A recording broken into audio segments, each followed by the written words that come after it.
खुदा उनका शुक्र करते हैं एक अनदर एपिसोड के लिए, जो कि हम मैम सहरिश कलीम जो कि चेयरपर्सन ऑफ KCPH हैं, उनके साथ हम कंडक्ट कर रहे हैं। तो इससे पहले कि वो वर्ड में आगे बढ़ें और खुदा के कलाम को हम सबों तक एक टीचिंग सेशन के थ्रू बयान करें, हम अपनी आंखों को बंद करेंगे और दुआ करेंगे। और इससे पहले कि हम दुआ करें, मैं आप सबको बताना चाहती हूँ कि हम कल जो है वो जश्न आज़ादी को भी मनाने वाले हैं। तो सबको मेरी तरफ से वेरी हैप्पी इंडिपेंडेंस डे। तो हम इस अपने मुल्क पाकिस्तान के लिए भी दुआ करेंगे। तो आइए अपनी आंखों को बंद करेंगे। खुदाउन, मैं तेरी शुक्रगुजारी करती हूँ खुदाउन इस बात के लिए खुदाउन कि तू बेशक सच्चा और बरहक है खुदाउन, और तेरे वादे सब हाँ हाँ के साथ है खुदाउन। खुदाउन अपने मुल्क के लिए खुदाउन तेरा कलाम कहता है कि आला हुकूमतों के ताबे रहो खुदाउन। तो मैं अपने मुल्क के लिए दुआ करती हूँ, सलामती के लिए खुदाउन, क्योंकि तेरा कलाम कहता है रास्तबाज की दुआ के असर से मुल्क सरफराजी पाता है, शहर सरफराजी पाता है खुदाउन। तो मैं चाहती हूँ कि ये मुल्क हमेशा तरक्की ही करता जाए खुदाउन। इसी के साथ साथ मैं खुदाउन तेरी बेटी के लिए दुआ करती हूँ, जब वो तेरे वर्ड को लेकर आ रही हैं खुदाउन, तो खुदाउन जैसे तूने मूसा को कहा था कि मैं तेरी ज़ुबान का जिम्मा लेता हूँ, तो बेशक मेरा ईमान है कि तूने अपनी बेटी की ज़ुबान का जिम्मा ले लिया। यीशु के नाम से दुआ मांगती और पा लेती हूँ, आमीन आमीन। तो हम मैम सहरिश कलीम को वेलकम करते हैं कि वो आए और वो आगे स्टडी को। Good evening all of you, और मसीह यीशु में आप सबको सलाम। तो आप सबको मेरी तरफ से बहुत बहुत जश्न आज़ादी मुबारक हो। और अब हम बात करते हैं अपने टॉपिक पर। ये हमारी एपिसोड नंबर 12 है आई गेस। और जब हम एपिसोड नंबर 12 है तो हम अपनी रसूलों के अमाल उसका 17 बाब हम नेक्स्ट एपिसोड से कंटिन्यू करना शुरू करेंगे। लेकिन आज हम देखेंगे मरकज की इंजील उसका 10 बाब। आप सब मेरे साथ निकाल सकते हैं मरकज की इंजील उसका 10 बाब और उसकी 28 आयत से हम देखेंगे। और यहाँ पर हम उसमें एक चीज नोट करेंगे कि यीशु मसीह ने अपने शागिर्दों को एक बात कही, और यीशु मसीह ने कहा कि जो कोई मेरी खातिर अपने माँ बाप बहन भाई घर बार या खेत को छोड़ेगा उसको इस जमीन पर 100 गुना मिलेगा। बहुत सारे लोग समझते हैं कि उनके घर के या उनके प्यारों के चले जाने से उनको 100 गुना मिलेगा, लेकिन वो ये भूल जाते हैं कि इस वर्ड्स का मतलब क्लियरली कह रहा है कि जो कोई किसकी खातिर छोड़ेगा, मेरी खातिर, यानी अंजील की खातिर। अगर आप कोई उल्टा काम करके लान तान सह रहे हैं, कोई भी गलत काम करके आप लान तान सह रहे, तो आप ये नहीं कह सकते कि मैंने यीशु मसीह के नाम की खातिर सह रहा। अब अगर आप अपने काम में इंतहाई सुस्त आदमी है और आप काम ठीक करते ही नहीं है और आपको लोग बातें सुनाते, तो आप कहें क्योंकि मैं वाहिद मसीही हूँ वहां पर और इसलिए मुझे परसिक्यूशन का सामना है, तो ये आपका गलत एजेंडा है। मैं बिलीव करती हूँ कि जब परसिक्यूशन आती है तो वो सिर्फ यीशु मसीह के नाम के लिए आती है, और वहां पर इसलिए आएगी। आपको पता है यहाँ पर क्या लिखा है? इस वर्ड्स को भी मैं खोल के बताऊंगी, लेकिन उससे पहले आपकी एक्साइटमेंट का लेवल बढ़ाना चाहती हूँ ताकि आप एक्साइटेड रहें कि आप क्या सुनने लगे हैं। यहाँ पर लिखा है कि मगर तुम्हें ये सब चीजें मिलेंगी जुल्म के साथ। इसका मतलब है कि जब आपको खुदा बढ़ाने लगेगा, जब खुदा आपको सरफराज करने लगेगा, तो तब आपके बहुत सारे दुश्मन खड़े हो जाएंगे, क्योंकि वो आपको मसीह में बढ़ते और मसीह के थ्रू रिसीव करते हुए खूब तरक्की करते हुए देखते हुए बर्दाश्त नहीं कर सकेंगे। उसने कहा जब आपको लोग कहेंगे कि तुम खुदा यीशु मसीह को छोड़ दो, या तुम क्या कहते हैं, तुम हमारे साथ वर्ल्ड के साथ कोलैबोरेट कर लो, या हमारे साथ मिक्स हो जाओ, या हमारे साथ मिंगल कर लो, तो उस वक्त क्या आप मसीह के थ्रू ही तरक्की को रिसीव करना चाहते हैं, या आप दुनिया के हमशक्ल बन जाते हैं? तो मेरे साथ निकालें, पहले पढ़ते हैं। और उससे पहले एक वाक्य है कि एक मालदार आदमी खुदावंद यीशु मसीह के पास आता है, ठीक है जी। और वो मालदार आदमी कहता है खुदावंद यीशु मसीह को कि बताओ कि मैं कैसे खुदा की बादशाहत में दाखिल हो सकता हूँ, और मैंने बचपन से सारे शरीयत के हुक्मों को माना है। अब वो ये कहते हैं, खुदावंद यीशु मसीह उसको कहता है अच्छा तूने ये किया? वो कहता है मैंने ये भी किया, ठीक, ओके। खुदावंद यीशु मसीह कहता है अब तू ये कर, वो कहता है मैंने ये भी किया, उसमें भी ठीक हो गया। फिर खुदावंद यीशु मसीह उसको कहता है मैंने लड़कपन से ही खुदा के सब हुक्मों को माना है। खुदावंद यीशु मसीह उसको वहां पर कहता है कि तू ऐसा कर कि अपना सारा मालो दौलत बेचकर गरीबों में बांट दे और मेरे पीछे हो ले।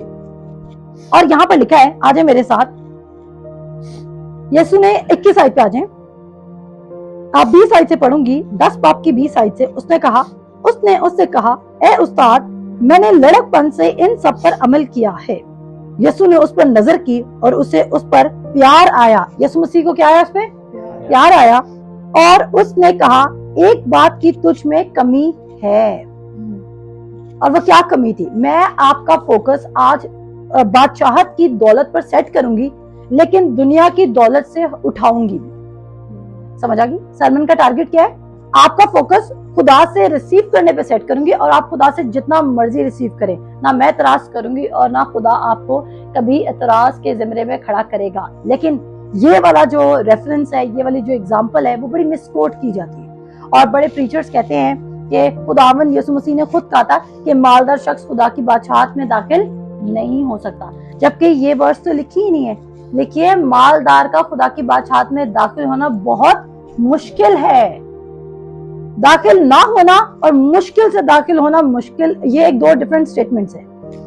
मैंने कहा आपके लिए एग्जाम करना मुश्किल है, मैंने ये नहीं कहा आप ये एग्जाम कर नहीं सकते हो। जब मैंने कहा आप इस एग्जाम पर, अगर मैं रिप्का के साथ बैठी हूँ और मैं इनको कहती हूँ कि आप ये पेपर नहीं दे सकते हो, तो इसका मतलब है मैं कह रही हूँ कि रिप्का उस पेपर के लिए क्वालिफाई करती नहीं है। लेकिन अगर मैं कह रही हूँ कि आपके लिए मुश्किल है, तो रिप्का अगर मेहनत करेगी तो वो रिसीव कर सकती है, या जो भी उसकी जो रिक्वायरमेंट्स हैं या जो भी क्वालिफिकेशंस रिक्वायर्ड है उनको मीट अप कर सकती है। मुश्किल में और नामुमकिन में फर्क है। हमारे चर्चेस में, जो कि मैं ओपनली क्रिटिसाइज करती हूँ और मुझे इस बात से कोई फर्क भी नहीं पड़ता है कि कौन हमारे पे ऑब्जेक्शन आके उठाता है, मेरा इस बात से इतराज है कि हमें खुदा से दौलत रिसीव करने पर चैलेंज किया जाता है और हमें समझा जाता है कि हम भूखे और लालची बन रहे हैं। कौन ऐसा शख्स है जो अपने वालिद साहब से चीज मांगते वक्त भूखा या लालची बन रहा है? एक बच्चा अपने वालिद से, कभी कभी आपने देखे घरों में ऐसा होता है कि बच्चे अपने हिस्से की भी आइसक्रीम खा लेते हैं लेकिन माँ की हिस्से की भी खा लेते हैं। उस बच्चे को शायद सारे जमाना लालची कह रहा है, लेकिन माँ लालची नहीं कहती, क्योंकि माँ कहती है इसको ये पसंद है और माँ उसको वो भी दे देती है। या बाप कोई चीज खा रहा था, बच्चे ने मांग लिया, तो बाप उसको लालची नहीं कहेगा, बाप कहेगा उसको ये चीज पसंद है, मैं उसको दे देता हूँ। आप पौलुस रसूल, जो हमारे ग्रेस के सबसे बड़े लीडर हैं, वो हमें एक बात सिखा के गया। उसने बोला कि खुदा बाप ने तुमसे अपना बेटा तक दरेक नहीं किया। खुदा बाप ने हमसे क्या नहीं दरेक किया? अपना बेटा तक दरेक नहीं किया। कहता है वो तुम्हें क्यों किसी अच्छी चीज से महरूम रखेगा। ये खुदा का एजेंडा नहीं है कि हम किसी भी अच्छी चीज से महरूम रहें, लेकिन जब तक हमें ये पता नहीं है कि खुदा ने हमारे लिए 100 गुना इस जमीन पर रखा हुआ है। आपके आने वाली जिंदगी में अगर आपके पास 100 गुना आ भी जाए, आप उसका क्या करेंगे मुझे बताएं। फॉर एग्जाम्पल, आज हमारे कोई प्यारे जो इस वक्त खुदा को प्यारे हो चुके हैं, ठीक है, दुनिया छोड़ के जा चुके हैं, मुझे बताएं अगर उनके पास इस वक्त 100 गुना भी है तो क्या आप उनसे 100 गुना वो मंगवा सकते हैं? या आपकी नानी और दादी हर महीने आपके अकाउंट में 100 गुना डलवा रही होती है? आसमानी मकामों से जब एक इंसान का चैप्टर जमीन पे खत्म हो जाता है तो फिर वो कोई चीज यहाँ पर सेंड नहीं कर सकता। लेकिन इस जमीन पर मौजूद होते हुए आप आसमानी मकामों की चीजों को खोल भी सकते हैं और उनको अपने लिए बुला भी सकते हैं कि गोया वो मौजूद हैं। आमीन। तो यहाँ पर हम पढ़ते हैं और यहाँ पर लिखा है,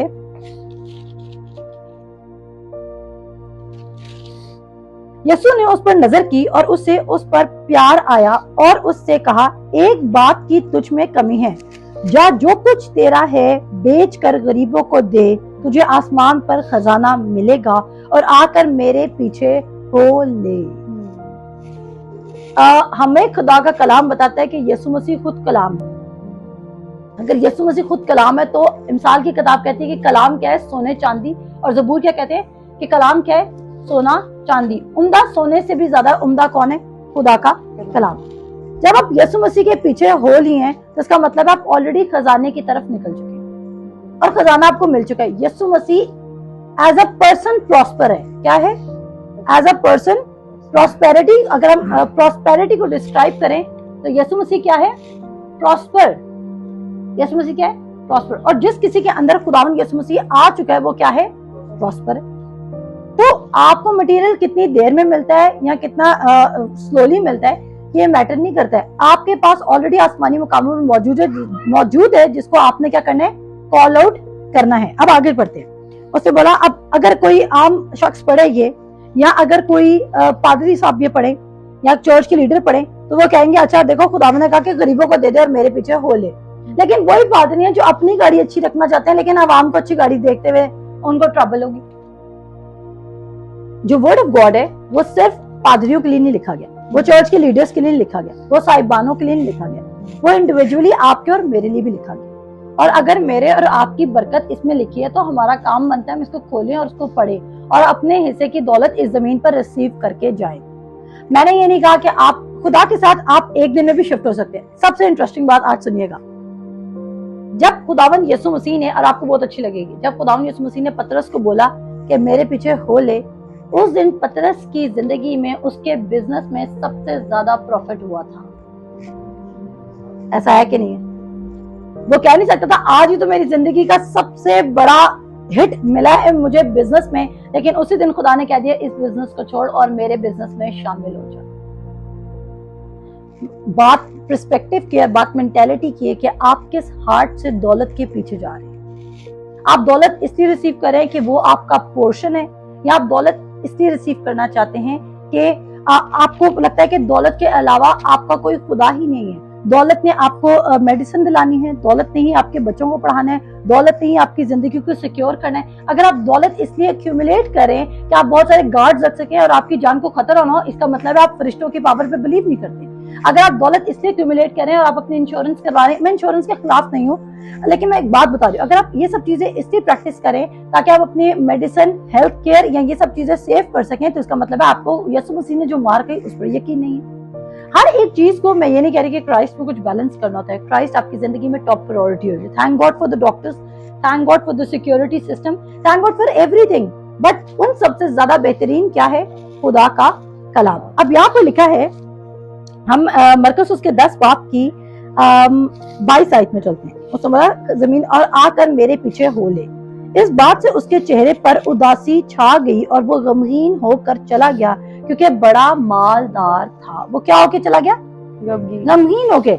अगर मैं आपको कोई कहती हूँ कि आपने ये काम करना और आप गमगीन हो जाते हैं, तो वहीं से मुझे पता चल जाएगा कि आपको मेरी बात पसंद नहीं आई है। ऐसा ही अगर मैं आपको कोई काम कहती हूँ तो आप कहेंगे नहीं ये चीज मेरे बस की बात नहीं है। अब वो कह रहा है कि बता मुझे कुछ भी बता जो मैं कर सकूं ताकि मैं बादशाहत में ऐड हो सकूं। गमगीन होकर चला गया। अब गमगीन होने का मतलब क्या है? कि वो खुदा की इस बात से नाखुश था। लेकिन वो आया किस जोश से कि खुदावंद मुझे बता, मैं तो कुछ भी करने के लिए तैयार हूँ। क्या वो एक्चुअली खुदा के लिए कुछ भी करने के लिए तैयार था? वो झूठ बोल रहा था, वो हिपोक्रेट था, वो डबल स्टैंडर्ड जिंदगी को गुजार रहा था, जिसमें खुदावंद यीशु मसीह ने उसको पकड़ लिया था। और खुदावंद यीशु मसीह ने यहाँ पर प्रूफ दिया था कि तू मुझसे इतना सिंसियर नहीं है जितना तू एक्ट करे मेरे शागिर्दों के सामने आकर। और अपने आप को रासपास शो कर रहा था वो कि मैं रासपास हूँ, क्योंकि वो कहते हैं उसने उसे कहा ऐ उस्ताद मैंने लड़कपन से इन सब पर अमल किया। तो द मोमेंट खुदा ने उसको कोई नया अहकाम बताया, क्या वो उस पर स्टैंड कर सका? नहीं कर सका। आगे चलते हैं। उसके बाद 22 आयत में लिखा है, इस बात से उसके चेहरे पर उदासी छा गई और वो गमगीन होकर चला गया, क्योंकि बड़ा मालदार था। फिर यीशु ने चारों की तरफ नजर करके अपने शागिर्दों से कहा, दौलतमंदों का खुदा की बादशाही में दाखिल होना कैसा मुश्किल है। खुदा यीशु मसीह ने क्या कहा?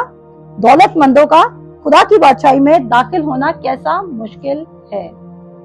खुदावंद यीशु मसीह ने कहा कि उसका मुश्किल है, नामुमकिन नहीं है। मैं बहुत सारे ऐसे मालदार, क्या आप सब मालदार नहीं है?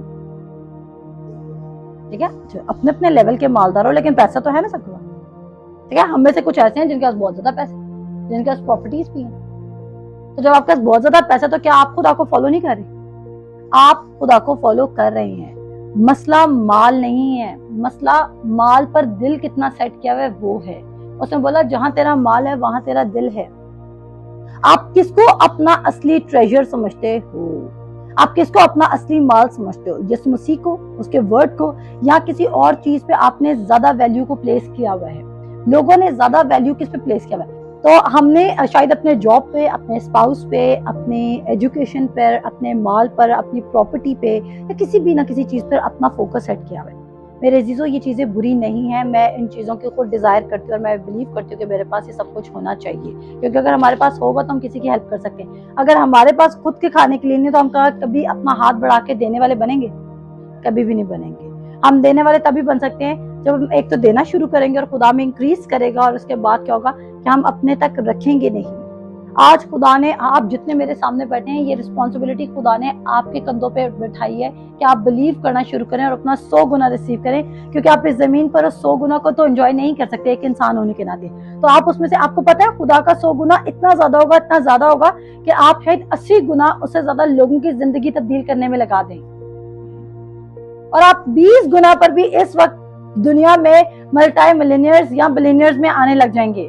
जो खुदा का 100 गुना है वो इस कदर ज्यादा है। मैंने अपने सरमन में एक बात कही थी पिछले दिनों जूम की मीटिंग में कि आप अकेले शख्स भी पूरे पूरे चर्चेस को रन कर सकते हैं। खुदा एक शख्स को भी इस्तेमाल कर सकता है हर प्रोजेक्ट में काम करने के लिए। खुदा एक शख्स के ब्लेसिंग से इकोनॉमी चेंज कर सकता है। जब पतरस ने मछलियों का जाल पकड़ा था तो कहते हैं उस सिटी की, उस एरिया की 6 महीने के लिए इकोनॉमी चेंज हो गई थी। इस कदर उसने बिजनेस पकड़ा था। लेकिन उसी दिन खुदावंद यीशु मसीह ने उसको बड़ा चैलेंजिंग क्वेश्चन कह दिया और खुदावंद यीशु मसीह ने कहा कि सब कुछ छोड़ के मेरे पीछे हो ले। क्या ये बात मुश्किल नहीं थी? आपका अभी बिजनेस चला ही है तो खुदावंद यीशु मसीह ने आपको अपने पास बुला लिया। जब हम किसी चीज में प्रॉस्पर होते हैं तो हम कहते हैं अगर खुदा में बुला रहे तो हम नहीं जाएंगे। खुदा ने मुझे फुल टाइम मिनिस्ट्री के लिए जब कॉल किया तो उस वक्त मेरे पास गवर्नमेंट जॉब की भी ऑफर थी और मेरे पास नोबल यूनिवर्सिटी में एज ए टीचर की, एज ए लेक्चरर की भी ऑफर थी। लेकिन मैंने सोचा कि I will be wasting more years of my life अगर खुदा मुझे कॉल। आपको पता है मेरी कॉलिंग जो थी वो मुझे रात को सोने नहीं देती।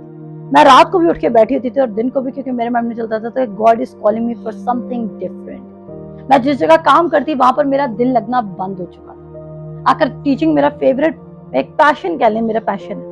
लेकिन God was moving me and shifting me और switching me to the other place. और उससे पहले खुदा ने हमें बिल्कुल भी कोई KCPH का आइडिया नहीं देता। अब मैं, सरेश और 2-3 लड़कियां हमने स्टार्ट किया था। ये मेरे इनिशियल लोग हैं, ठीक है, ग्रास रूट से जो हम चले आ रहे हैं। लेकिन वी नेवर न्यू कि हमने कितने लोगों को, हमें नहीं पता था कि हम आगे जाके कितने लोगों को रीच आउट कर लेंगे और कितने लोग को हम सेव कर लेंगे खुदा की बादशाहत के लिए। और इस दफा का जो हमारा एनिवर्सरी का प्रोग्राम है वो खुदा के जलाल को रिप्रेजेंट कर रहा था कि नहीं कर रहा था? जोरदार तालियां बजाएं। तो अब हम देखते हैं आगे। फिर यीशु मसीह ने कहा, शागिर्द उसकी बातों से हैरान हुए। यीशु ने फिर जवाब में उनसे कहा, बच्चों, जो लोग दौलत पर भरोसा रखते हैं उनके लिए खुदा की बादशाही में दाखिल होना क्या ही मुश्किल है। जो लोग किस पे भरोसा रखते हैं? दौलत पर। वो कहते हैं भरोसा मुझ पे रखो, मैं दौलत दूंगा। हमारा भरोसा किस पे होना चाहिए? अपने बॉस पर, अपने पे चेक पर, अपने बैंक अकाउंट पर।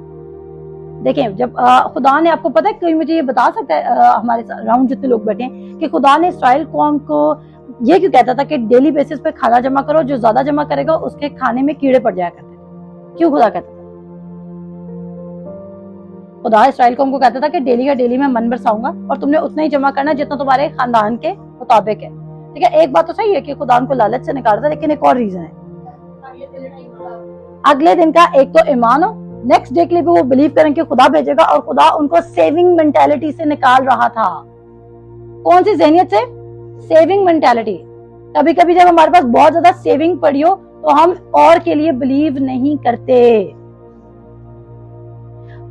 जो टैप है जब वो रन करता रहेगा, अगर आपने बाल्टियां भर के रखी है ना, अगर आपके घर में पानी नहीं आ रहा कभी और आपने बाल्टियां भर के रखी हुई है तो आप पानी थोड़ा थोड़ा इस्तेमाल करेंगे। ऐसा है कि नहीं है?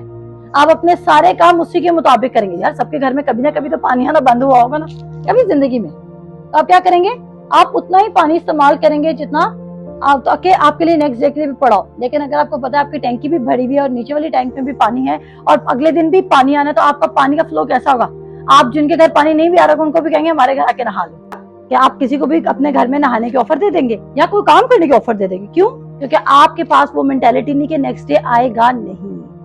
खुदा हमें कभी भी सेविंग मेंटालिटी में नहीं लेकर। अब इसका मतलब ये नहीं कि आपने सेविंग नहीं करनी, सेविंग करनी है, लेकिन उस सेविंग पे भरोसा नहीं रखना है। ये नहीं सोचना है कि आप उसी से गुजर बसर करना है। लोग इंश्योरेंस के लिए क्यों जाते हैं? इंश्योरेंस पॉलिसीज के लिए, ताकि हमारा बुढ़ापा सिक्योर हो, ताकि हमारी लाइफ इंश्योरेंस हुई हो। कोई हादसा हो जाए तो हमारे पास। लोग ऐसी जॉब्स को क्यों पसंद करते हैं जिसमें आपको मेडिकल मिल रहा हो? क्योंकि वो कहते हैं अगर कोई हादसा हो जाए घर में तो मेडिकल तो मिलेगा ना। तो हमें इस चीज से निकलना, हम क्यों सोच के बैठे हुए कि जब कोई हादसा होगा तो हम इस चीज को यूटिलाइज कर सकते हैं। हमें इस थिंकिंग से बाहर आना है और हमने ये सोचना है कि हमारे साथ हादसा होगा ही नहीं, क्योंकि हमारे अंदर खुदा का रूह है और वो हमें हादसा होने से पहले ही अवेयर कर देगा। और वो कह रहा है यहाँ पर कि तुम्हारा भरोसा, उसका भरोसा उसने क्लियर किया है। कहता है जो लोग दौलत पर भरोसा रखते हैं उनके लिए खुदा की बादशाही में दाखिल होना क्या ही मुश्किल है। कहता है ऊंट का सुई के नाके में से गुजर जाना इससे आसान है कि दौलतमंद खुदा की बादशाही में दाखिल हो। अब सुई का नाका एक वहां पर एक गेट का नाम था जो कि बहुत छोटा गेट था, ठीक है। और यूजुअली लोग समझते हैं कि वो सुई के नाके की बात करे, सुई का जो नक्का होता है उसकी बात करे, उसकी बात नहीं करे। सुई का नाका वहाँ पे एक प्लेस थी और वहाँ पर एक छोटा सा गेट था जिससे जो बड़े बड़े कैमल्स होते हैं वो पास नहीं कर सकते थे, क्योंकि आप सबको पता है कैमल्स कितने बड़े होते हैं, तो वो क्रॉस नहीं कर सकते। तो वो कह रहा है कि जितना डिफिकल्ट वो है, क्यों? क्योंकि कैमल अपने आपको क्या है, कैमल क्या है, बिग और ह्यूज है। इसी तरह दौलतमंद भी क्या है, अपने आप में बिग और ह्यूज है और अपनी पावर पर और अपने इख्तियार पर बिलीव करता है, इसलिए वो खुदा के किंगडम के लिए हम्बल नहीं होता है। उसको खुदा की दौलत एक्साइट नहीं करती है, क्योंकि उसके पास खुद इतनी दौलत होती है। लेकिन जो दौलत खुदा देता है वो उसके साथ क्या नहीं मिलाता, दुख नहीं मिलाता। दौलतमंद के पास दौलत हो सकती है, लेकिन दौलतमंद के पास फिर एक मेडिसिन की कैबिनेट भी होती है। जो वो डिप्रेशन के लिए खा रहा है, वो बीपी के लिए खा रहा है, वो शुगर के लिए खा रहा है, वो फलाने के लिए खा रहा है, वो मेडिसिन के बगैर चल भी नहीं सकता फिर। तो आप शुक्र करेंगे अगर आपके घर में मेडिसिन कैबिनेट नहीं है, लेकिन अगर है तो आप उसको बिलीव करके आहिस्ता आहिस्ता इस चीज को कम कर सकते हैं। मेडिसिन खाना बुरी बात नहीं है, लेकिन अगर आपने दौलत के फरेब में आके अपने आप को लूज कर दिया तो क्या फायदा। किसी को अश्योरेंस नहीं है कि वो नेक्स्ट डे बाहर जाएगा तो उसके साथ क्या हो जाएगा। एक बात है, अगर नेक्स्ट टाइम आप बाहर जाते हैं और आपकी लाइफ चली जाती है तो आपकी जो एक्यूमुलेटेड वेल्थ थी वो कहाँ गई। वो कहता है वो शरीर को जहमत देगा दौलत जमा करने के, ताकि साधकों को डिस्ट्रीब्यूट कर सके। हालेलुया। वाइस की किताब में लिखा है कि शरीर जहमत करेंगे दौलत इकट्ठी करने के लिए और साधकों को खुदा वो दौलत दे देगा और बांट देगा। तो आपको दौलत इकट्ठी करने की जहमत नहीं करनी है। अगर आप दौलत इकट्ठी करने की जहमत करें तो ये बात शो करती है कि आप खुदा पर भरोसा नहीं रख रहे। लेकिन इसका क्या मतलब, आपने गरीब बन के रहना है। आप गरीब बन के रहते हैं अगर, तो आप इस बात का डिनायल करते हैं कि यीशु मसीह आपकी खातिर गरीब बना ताकि आप दौलतमंद हो सकें। जाएं करंथियों का खत पढ़ लीजिएगा, मैं एक जो स्क्रिप्चर है वो मैं वीडियो में ऐड करूंगी। यीशु मसीह क्या था, कहता है दो वो दौलतमंद था लेकिन हमारी खातिर वो गरीब बना ताकि उसकी गरीबी से तुम दौलतमंद हो जाओ। तो दौलत हमारा पोर्शन है, लेकिन दौलत को अपने तरीके से रिसीव करने के लिए जदोजहद करना, जहमत करना, ये बात गलत है। और हमारा काम है कि हम लोगों की जिंदगियों में उनके, आप किसी के टेबल से देख सकते हैं कि वो कितनी गुर्बत में रह रहे हैं, और हमारा काम क्या है कि हम उनके घरों में से गुर्बत को एरेडिकेट करें। लेकिन पहले हम अपने पर मिनिस्ट्री करेंगे, अपने घरों से गुर्बत को एरेडिकेट करेंगे, खत्म कर। एरेडिकेट का मतलब है जड़ से हम खत्म कर देंगे, उसका जिक्र भी नहीं रहने देंगे, क्योंकि गुर्बत अपने ट्रेसेस छोड़ जाते हैं। मैंने एक दफा आप लोगों को बताया था, इलॉन मस्क को, ये जो यूनाइटेड नेशंस वाले हैं, उन्होंने बोला कि तू हमें पत्नी कितने बिलियन दे दे, 5 बिलियन, पत्नी कितने बिलियन, 5000 बिलियन दे दे, पति कितने बिलियन दे दे, तो हम गुर्बत के प्रोजेक्ट्स लगाएंगे और गुर्बत को खत्म करेंगे। उसने बोला तुम मुझे लिख कर दे दो, अगर तुम गुर्बत खत्म कर दोगे तो मैं तुम्हें अपना पैसा देने के लिए तैयार हूँ। और आपको पता क्या हुआ, जो यूनाइटेड नेशंस वाले थे उन्होंने अपने प्रोजेक्ट्स क्लोज कर दिए, क्योंकि उनको पता है कि वो गुर्बत नहीं खत्म कर सकते, क्योंकि गुर्बत बाहर से खत्म नहीं होगी, गुर्बत दिल से खत्म होगी। और गुर्बत सिर्फ खुदा का कलाम खत्म कर सकता है, क्योंकि वो कहता है कि मैं इसलिए मसा किया गया हूँ ताकि गरीबों को खुशखबरी सुनाऊं। उसे गरीब मेंशन नहीं इसलिए किया क्योंकि गरीब की खुशखबरी क्या हो सकती है, दौलत। गरीब की क्या खुशखबरी है, सिर्फ दौलत। अगर आपके पास आज दौलत नहीं है तो आप किसी को अच्छा मशवरा दे सकते हैं। मिसाल की किताब कहता है मिस्कीन की कोई सही बात भी नहीं सुनता है, ऐसा है कि नहीं है। अगर आज आपको सड़क पर चलते हुए आपको कोई प्रॉब्लम है, सड़क पर चलते हुए कोई फकीर नहीं आपको कोई मशवरा देगा, आप मानेंगे? जब फकीर हमें चलते हुए कहते हैं मैं तुम्हारे लिए दुआ करूंगा, खुदा तुम्हें कामयाब करे, तुम्हें सरफराज करे, तुम्हारी जोड़ी सलामत रहे, जो हमें कहते हैं, तो हम कहते हैं ये इतनी दुआ करते हो, अपने लिए दुआ करो ना। कहते हैं कि नहीं कहते, तुम अपने लिए दुआ करो। क्यों हम कहते हैं, क्योंकि हमें पता है कि उसकी वर्थ नहीं है। जो वो हमारी दुआ करे वही दुआ उसके लिए क्यों नहीं काम करेगी, वही दुआ उसके लिए क्यों नहीं काम करेगी। ये हमारी, हम सबकी क्या है, ये हम सबकी नेचर है। तो जब हम कुछ प्रीच करें, मैं हमेशा गोरे करने वाली क्रीम से एग्जांपल देती हूँ कि अगर मैं गोरा करने वाली क्रीम बेचना शुरू कर दूं तो लोग कहेंगे आप गोरी होगी, तो जब वो देखेंगे मैं गोरी नहीं हुई तो क्या मुझसे खरीदेंगे? नहीं खरीदेंगे, क्योंकि जो चीज मैंने अप्लाई नहीं की और मैंने नहीं लगाई तो यहाँ तो उस चीज में कोई डिफेक्ट है, यहाँ तो मैं झूठ कह रही हूँ। तो whatever you are selling, even अगर आप क्राइस्ट को भी एज अ प्रोडक्ट लोगों के सामने रख रहे हैं तो लोग कहेंगे आपकी जिंदगी में क्राइस्ट ने क्या काम किया है। और अगर आप मांग रहे हैं, अगर आपकी जिंदगी में कोई चेंज नहीं है तो लोग क्राइस्ट को कबूल नहीं करेंगे। और हमारे घरों में जब बच्चों की जरूरतों को पूरा नहीं किया जाता या उनकी जो ख्वाहिशात होती है उनको पूरा नहीं किया जाता, मैं ये नहीं कह रही कि बच्चे इस बात का नाजायज फायदा उठाए और कहें हमारी जरूरतें पूरी होती है, इसलिए वो उनको खुदा का और उनका जजमेंट का एक लेवल डिफरेंट होगा। ऐसी बात नहीं है कि अगर गुर्बत मैंने फेस की तो उसका ये नहीं कि मैं खुदा को छोड़ दी। यहाँ पे अपने ईमान की बात होती है। अयूब अच्छे हालात में भी खुदा के साथ रहा और बुरे हालात में भी खुदा के साथ रहा। यहाँ तक कि उसकी अपनी बीवी ने उसको कहा कि तू लानत कर दे खुदा पर और जा मर जा, लेकिन क्या उसने ऐसा किया? उसने बीवी को छोड़ना प्रेफर किया, उसने सबको छोड़ना प्रेफर किया, लेकिन उसने खुदा को कर्स नहीं किया। और उसके बाद जब अयूब की जिंदगी में खुदा की बात वो क्लियरली सुन लेता है और बरकत आती है, तो कैसी आती है?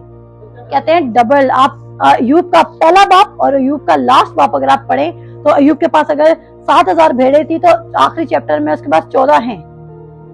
सब कुछ, इवन बच्चे भी डबल हो गए, दौलत भी डबल होगी, घर भी डबल हो गए। और ये सब कुछ अयूब की जिंदगी में 1 साल में हुआ है।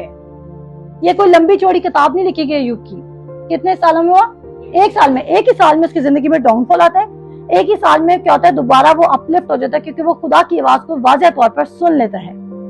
कहता है पहले मैं खुदा की बात को इधर उधर कान लगा के सुनता था, कहता है लेकिन अब क्योंकि वो अब उसके फ्रेंड्स भी चल जाते हैं। मिसाल की किताब कहती है जो गरीब शख्स है, जो कर्जाई शख्स है या जो मुसीबत में, उसके दोस्त भी नहीं कोई बनना पसंद करता, क्योंकि वो आपको हमेशा अपनी मुसीबत प्रॉब्लम सुनाता रहेगा, उसके दोस्त भी कोई बनना पसंद नहीं करता। तो क्या होता है, लोग उसको छोड़ के चले जाते हैं। अयूब को भी सब छोड़ के चले गए, लेकिन फिर अयूब जब खुदा में मजबूत होता है तो क्या अकेला खुदा, क्या उसके दोस्तों ने उसको स्पॉन्सर किया था सब कुछ? आपको इस जमीन पर रहते हुए किसी एक शख्स की भी जरूरत नहीं, खुदा आपकी जिंदगी में लोग खुद भेजेगा, लेकिन अपनी दौलत को बढ़ाने के लिए किसी की जरूरत नहीं। जैसे वो कहते हैं तरक्की ना तो मशरिक से आती है, ना तो मगरिब से, और ना जनूब से। तरक्की कहां से आती है? खुदा की तरफ से आती है। आपको प्रमोट, आप अगर अपने बॉस की चापलूसी करते हैं तो उसे आपकी प्रमोशन नहीं आनी है, बल्कि क्या होगी, आपकी जिल्लत और रसवाई आएगी, क्योंकि कभी ना कभी तो बातें खुलेंगी, क्योंकि आप किसी की बैक बाइटिंग कर रहे हैं और आप अपने आप को रेस करना चाह रहे हैं। और आपको किस पे भरोसा रखना है? खुदा पर। आप यूसुफ की मानद बन जाए कि जहां आप खड़े हैं वहां से प्रॉस्पेरिटी शुरू होना है, और लोग गैर कौमों वाले भी कहें कि इस पर खुदा का रूह ठहरा हुआ है। आमीन। आपका जो, मैंने कहा ना, मैं कल की क्लास में क्या सिखा रही थी कि जो काम खुदा करता है उसके साथ वो इतना मिरेकलस होता है, या वो इतना बड़ा होता है, या वो इतना स्पेक्टेक्युलर होता है, अमेजिंग होता है कि लोग कहते हैं यकीनन ये खुदा ही कर सकता था। तो आपकी दौलत भी ऐसी होनी चाहिए कि लोग कहें कि किसने दी है? खुदा ने दिया। कोई इंसान क्रेडिट ना लीजिए। इब्राहिम से सीखें, जो हमारा ईमानदारों का बाप है। उसने जब उसको बादशाह ने एक तस्मा ऑफर, उसने बोला, उसको बादशाह ने बोला कि तू सारे गिफ्ट्स रख ले, हमें सिर्फ हमारे लोग दे ले, और जितना पोजेशन तू लेकर आए, जितनी चीजें तू लेकर आए लूट के, वो तू रख ले। उसने बोला मैं कुछ भी नहीं रखूंगा, जो मेरे साथ आर्मी गया उनको गिफ्ट डिस्ट्रीब्यूट करो, मैं तुमसे एक तस्मा भी नहीं लूंगा, ताकि तू ये ना कह दे कि मैंने इब्राहिम को अमीर किया। क्योंकि इब्राहिम को अमीर करने वाला कौन था? खुदा था। और इब्राहिम के पास क्या था? कहता है सोना चांदी बकसरत था, और जिस वक्त खुदा उसको सोना चांदी बकसरत दे रहा है, उसके पास तो कोई बेटा भी नहीं उसने।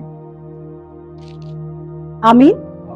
तो ये आपके हाथ में है कि आज आपका बिलीव बहुत कुछ कर सकता है, लेकिन आप ही का अनबिलीफ, आपकी बेतकादी खुदा के बड़े कामों को रोक सकती है। खुदावन के कलाम में लिखा है कि खुदावन यीशु मसीह भी बहुत जगह मौजज़े ना दिखा सका उनकी बेतकादी की सबब से।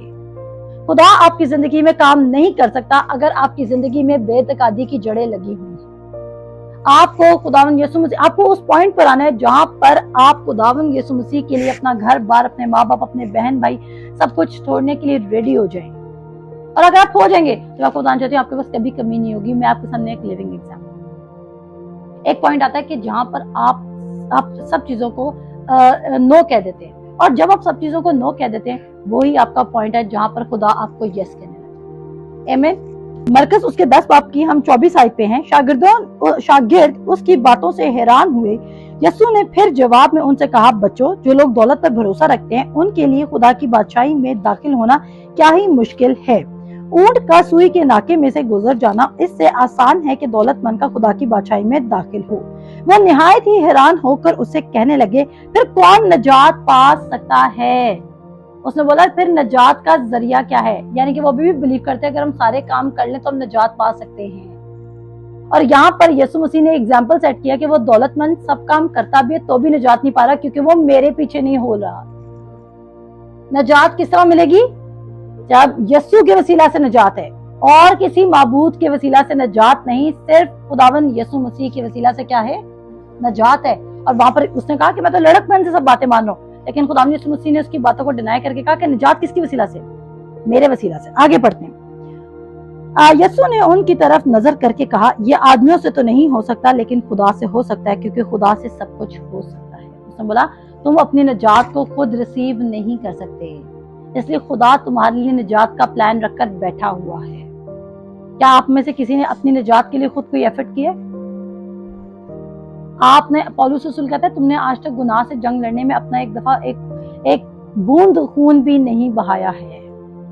ऐसा ही है, लेकिन यीशु मसीह ने हमारे लिए किया। आगे बढ़ते हैं। उसके बाद वो कहता है कुछ हो सकता है। पतरस ने उससे कहने लगा, देख हमने तो सब कुछ छोड़ दिया और तेरे पीछे हो लिए। पतरस का सवाल बहुत लॉजिकल और ठीक सवाल है। उसने बोला, चल ये तो नहीं जा सकता, क्योंकि ये तो तेरे पीछे आने के लिए चीजें नहीं छोड़ा, लेकिन हमने तो तेरे पीछे सब कुछ छोड़ दिया, अब हमें क्या मिलेगा? और ये हमारा भी सवाल है। अगर आज हम खुदा की बात सुनने लग जाएंगे तो मैम सरिश, क्या हम सारे पादरी बन जाएंगे? क्या हम सारे टीचर्स बन जाएंगे? तो हमारे घर कैसे चलेंगे? हमारे बिल्स कैसे पे होंगे? हमारे बच्चों की एजुकेशन कैसे पूरी होगी?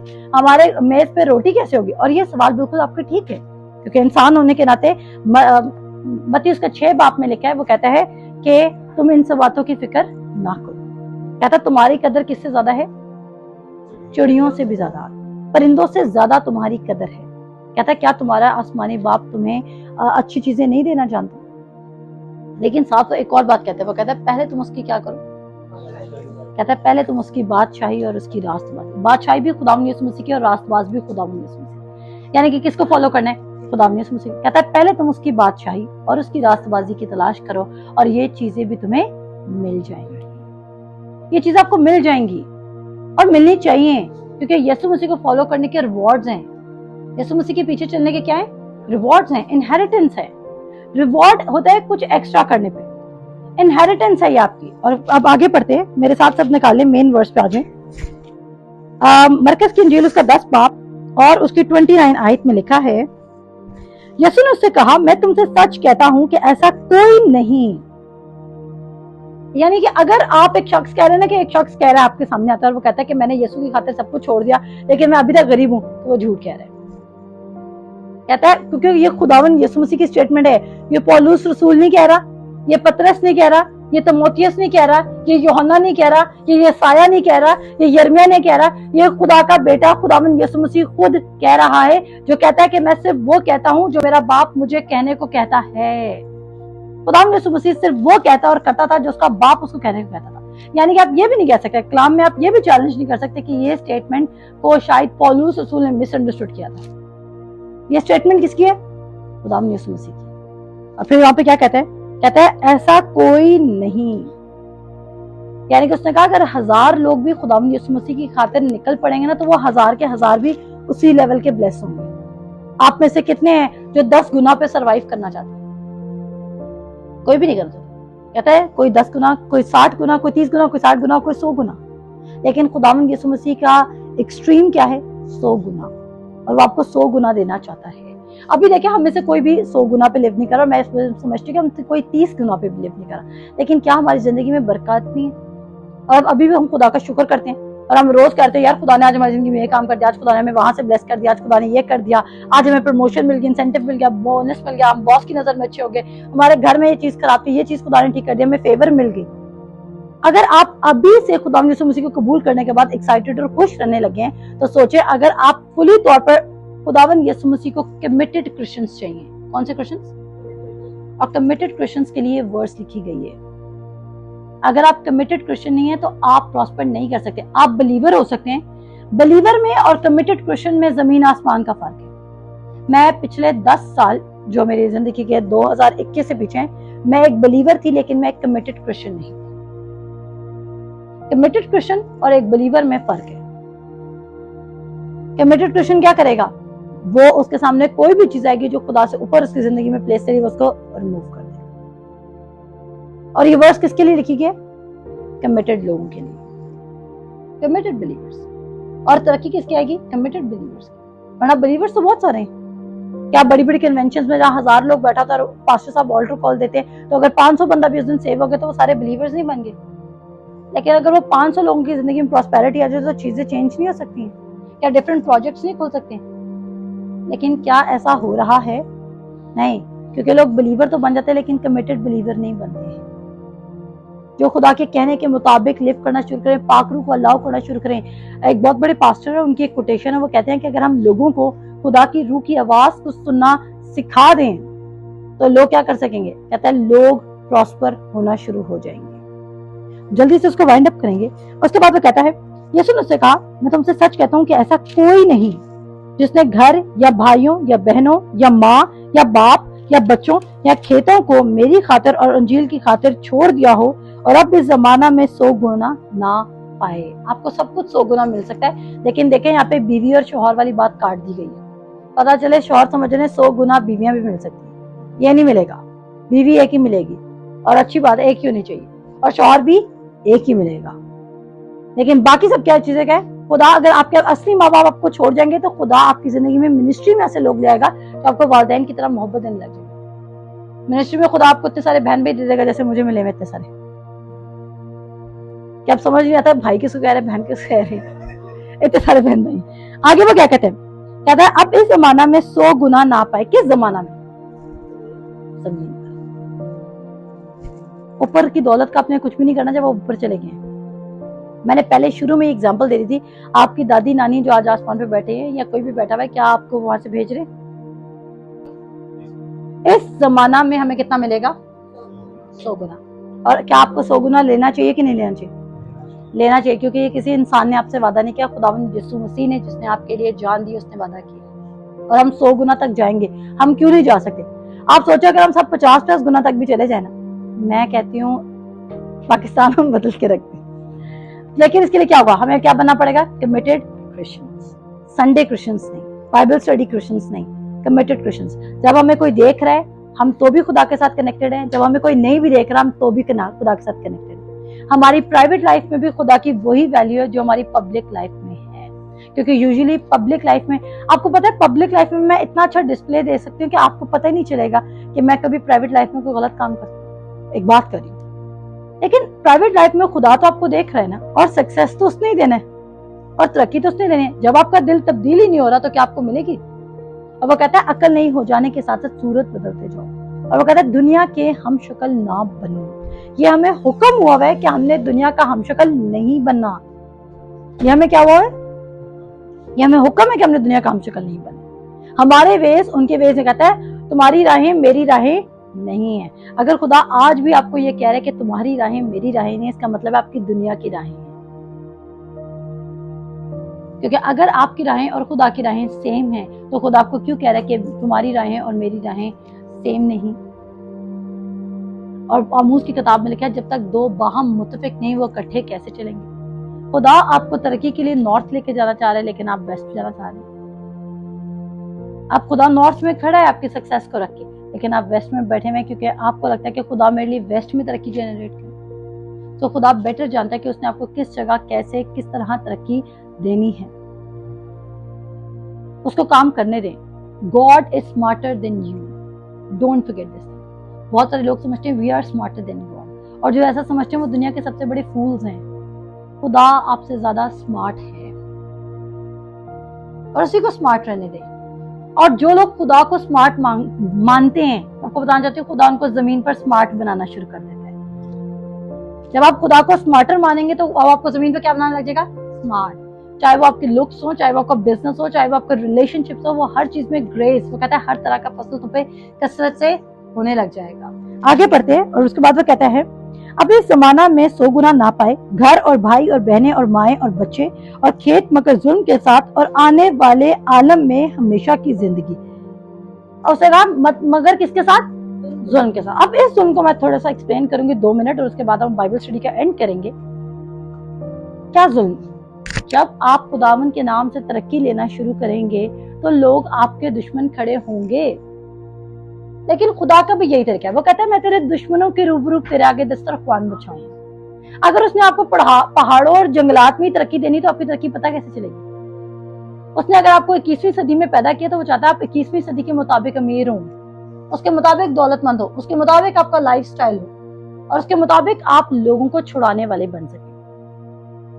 ये जरूरी नहीं सेल्फिश होकर लिव नहीं करना। हम ये सोचें कि हमारे पास है तो वो हमारे लिए है क्योंकि हमने मान रखा कभी कभी खुदा हमें दौलत इसलिए दे रहा होता है कि ताकि इमीडिएट बेसिस पर अगर कोई और ईमान नहीं रख पा रहा तो हम उसकी जगह पे ईमान रख के उसको छुड़ा सकें। आमीन। तो हम क्या करेंगे, हम 100 गुना के लिए बिलीव करेंगे, हम खुदा की ग्रेटर कॉल की तरफ मूव करेंगे कि उसने कहा कि तुम ये काम भी कर सकते हो जो मैं करता हूं, बल्कि इससे भी बड़े काम। तो जब हम खुदा के कलाम पर खड़े होना शुरू करेंगे तो ये इम्पॉसिबल है। खुदा का कलाम कभी फेल हो सकता है? वो कहता है सब इंसान झूठे ठहरे, रोमन्स 3:4, लेकिन कौन सच्चा ठहरे? सिर्फ खुदा सच्चा ठहरे। और वो कहता है, गिनती की किताब में लिखा है 19:22 में लिखा है या 22:19 में लिखा है कि मैं इंसान नहीं कि झूठ बोलूं। खुदा क्या नहीं है? इंसान नहीं कि झूठ बोले, ना ही आदमजाद है कि अपना इरादा करके बदल जाए। क्या जो कुछ उसने कहा उसे पूरा ना करेगा? अगर उसने कहा कि जब तुम मेरे नाम की खातिर अपने सब कुछ चीजों को एंड करके मेरे पीछे आ लोगे, तो आपको क्या लगता है? और देखो, उसने ये प्रॉमिस नहीं किया तुम मेरे पीछे आ जाओगे तो तुम सिंगल लाइफ गुजारने लग जाओगे, तुम एक वो बन जाओगे जैसे जो बुद्धिस्ट लोग होते हैं जो वो करते हैं, मॉन्क बन जाओगे, तुम पानी में गुजारोगे या केव्स में जिंदगी गुजार लो। उसने ये तो नहीं कहा। उसने बोला तुम्हें सब कुछ मल्टीप्लाई होने के लिए मिल जाएगा, माएँ और बहनें और घर और बार और खेत और बिजनेस और सब कुछ। आमीन। तो मैं मान रखती हूँ कि अगर आप कमिटेड क्रिश्चियन बनते जाएंगे, और कमिटेड क्रिश्चियन आप कभी भी एक दिन में नहीं बन सकते। जब मियाँ और बीवी जब लड़का और लड़की एक शादी के बंधन में आते हैं तो वो निकाह के कवेनेंट के थ्रू बंधन में आते हैं, लेकिन कमिटेड वो कब रहते हैं? जब उनकी जितने ईयर्स उनके एनिवर्सरी में ऐड होते जाते हैं, वो कहते हैं ये कितने कमिटेड कपल है। उनकी कमिटमेंट अगर 5 साल बाद टूट जाए, 6 साल बाद टूट जाए, क्या आप उनको कहेंगे ये कमिटेड कपल था? That wasn't a committed couple. तो इसी तरह खुदा जो हमारा दुल्हा है, खुदा यीशु मसीह और कलीसिया, हम ऐसा कलीसिया जो उसकी दुल्हन है, हमें क्या बनने की जरूरत है?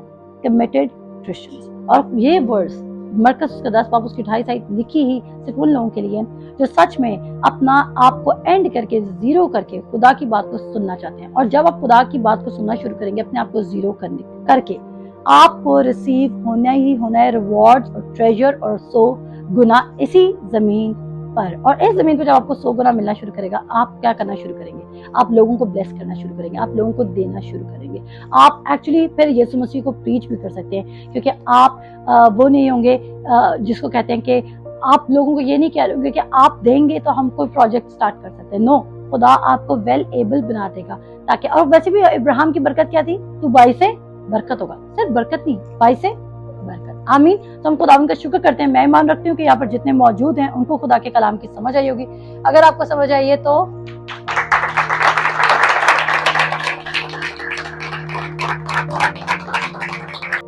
हम शुक्र करते हैं आज की इस खूबसूरत बाइबल स्टडी के लिए, इस खूबसूरत टीचिंग के लिए जो कि हमने मरकज के इंजील से यीशु मसीह ने अपने शागिर्दों को दी। आज खुदा की बेटी, एम्बेसडर ऑफ गॉड और चेयरपर्सन ऑफ केसीपीएच हम सबको ये तालीम दे रही हैं। हम खुदा के इस बात के लिए शुक्रगुजार हैं कि बेशक उसने हमारे लिए हर तरह का पोर्शन रखा है और निजात में हमारा प्रोस्पेरिटी पोर्शन है, और इस पोर्शन के लिए हमें कोई मेहनत नहीं करनी, जस्ट बिलीव करना है। और जैसे कि खुदा की बेटी ने कहा कि हमें कमिटेड क्रिश्चियंस बनना है, और जब हम कमिटमेंट शो करेंगे खुदावंद के साथ, उसके साथ चलेंगे, उसके हुक्मों पर अमल करेंगे, तो बेशक जो है वो सारी ब्लेसिंग्स जो खुदावंद ने बनी इस्राएल इब्राहिम से और आगे तमाम यीशु मसीह ने उसने ब्लेसिंग्स का वादा किया, वो सब हम पर ट्रैवल होना शुरू हो जाए।